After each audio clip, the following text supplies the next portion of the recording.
নমস্কাৰ আপোনালোকক আজি মই এটা দৰকাৰী কথা ক'বলৈ ওলাইছোঁ। আমি যেতিয়া মোবাইল ফোন ইউজ কৰোঁ কেতিয়াবা কি হয় আমি বাহিৰত গ'লো কেতিয়াবা হঠাৎ আমাৰ মোবাইলটো পানীত পৰি যায়। তো পানীত পৰি গ'লে আপোনাৰ মোবাইলটো কি কৰিব লাগিব এই বিষয়ে আজি আমাৰ এইটো ভিডিঅ'ত ক'বলৈ লোৱা হৈছে। নমস্কাৰ দৰ্শকসকল, বংকিম চন্দ্ৰ বৰ্মান আছোঁ আপোনালোকৰ লগত। তেন্তে বলক দেৰি নকৰি আৰম্ভ কৰোঁ। ধৰক আপোনাৰ এইটো মোবাইল, আপোনাৰ মোবাইলটো কি হ'ল কিবা কাৰণত পানীত পৰি গ'ল। তেতিয়া আপুনি কি কৰিব লাগিব? প্ৰথমতে আপুনি আপোনাৰ মোবাইলটো জোকাৰি দিয়ক, এনেকৈ জোকাৰক। জোকাৰি দিলে কি হ'ব, যিখিনি পানী আছে আপোনাৰ মোবাইলটোত সেই পানীখিনি ওলাই যাব। ওলাই যোৱাৰ পিছত আপুনি ফাৰ্ষ্ট এটা কামেই কৰিব যে আপুনি পাৰিলে মোবাইলটো ছুইচ অফ কৰি দিয়ক, বা অফ নকৰাকৈ আপুনি কি কৰিব পাৰে, ডাইৰেক্ট যদি আপোনাৰ বেটাৰীটো খুলি দিয়ক। আপুনি এনেকুৱা কৰি খুলি দিয়ক। যদি আপোনাৰ ফোনটো এনেকুৱা ধৰণৰ ফোন হয়, চিম্পল ফোন, আপুনি বেটাৰী খুলি দিয়ক। তাৰপিছত আপুনি ইয়াৰ পৰা চিমটো খুলি দিয়ক আৰু চব খুলি আপুনি আকৌ এনেকৈ জোকাৰি দিয়ক। জোকাৰি দিয়াৰ পিছত আপুনি লগে লগে কেতিয়াও আপুনি বেটাৰীটো নলগাব আৰু কেতিয়াও আপুনি অন কৰিবলৈ চেষ্টাই নকৰিব। ইয়াৰ পিছত কি কৰিব, আপুনি মোবাইলটো আপুনি যিটো চাউল আছে, আমি যে ভাত খাওঁ, সেই চাউলৰ মাজত সোমাই ৰাখক।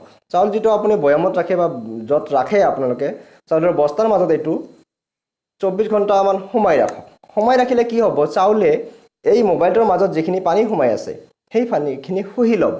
শুহি লোৱাৰ ফলত কি হ'ব, আপোনাৰ মোবাইলটো ঠিক হৈ যাব।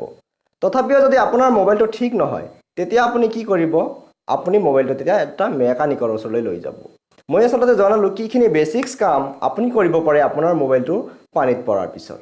এতিয়া আহিলোঁ, এইটো মই ক'লোঁ এইটো এটা ফিচাৰ ফোনৰ বিষয়, কিন্তু আপোনাৰ মোবাইলটো যদি এটা এণ্ড্ৰইড ফোন হয় আৰু কিছুমান এণ্ড্ৰইড মোবাইল বেটাৰী খুলিব পাৰি, যিবিলাক এণ্ড্ৰইড মোবাইলৰ বেটাৰী খুলিব পাৰি, আপুনি মই কোৱাৰ দৰে এইটো মোবাইলৰ নিচিনাকৈ আপুনি ছেম কাম কৰিব।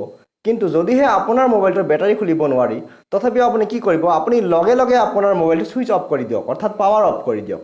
পাৱাৰ অফ কৰাৰ পিছত আপুনি এটা কামেই কৰিব যে আপোনাৰ যিটো মেমৰি কাৰ্ড আছে সেইটো খুলি বাহিৰ কৰক, আৰু যিটো চিম আছে, এটা চিম বা দুটা চিম, সেই চিম দুখনো বাহিৰ কৰি দিয়ক। বাহিৰ কৰাৰ পিছত আপুনি এটা কাম কৰিব, আকৌ জোকাৰি দিয়ক।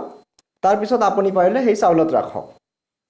ৰখাৰ পিছত নতুবা আপুনি আৰু এটা কামো কৰিব পাৰে যে আমি যেতিয়া নতুন টিভি বা যিকোনো ইলেক্ট্ৰনিক্সৰ সামগ্ৰী ঘৰলৈ ক্ৰয় কৰি আনো, তেতিয়া তাৰ বাকচত এটা দেখা পাব চকলেটৰ নিচিনা এটা পেকেট থাকে, তাক আমি চিলিকা জেল বুলি কওঁ। এনেকুৱা ধৰণৰ চিলিকা জেলৰ পেকেট যদি কেইটামান থাকে আপোনাৰ লগত, আপুনি সেই চিলিকা জেলৰ পেকেটো আপুনি ৰাখিব পাৰে মোবাইলটোৰ ওপৰত বা তলত দি।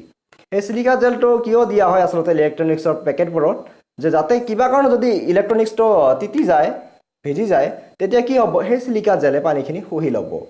সেইকাৰণে আচলতে চিলিকা জেলটো দিয়া হয়।